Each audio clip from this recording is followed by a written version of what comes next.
Updates on the Russia-Ukraine conflict. Russian President Vladimir Putin participates in a video-linked plenary session of the BRICS summit from Moscow, Russia.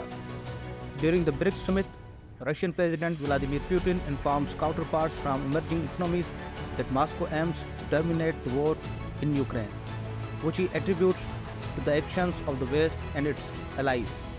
The governor of the Russian border region of Belgorod reports that a Ukrainian drone strike has resulted in the deaths of 3 individuals in the vicinity.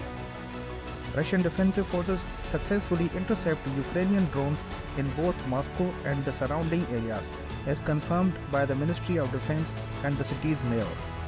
In the northeastern Ukrainian city of Romny, an attack on a school results in a minimum of 2 fatalities and 3 injuries, as stated by Interior Minister Ihor Klemenko.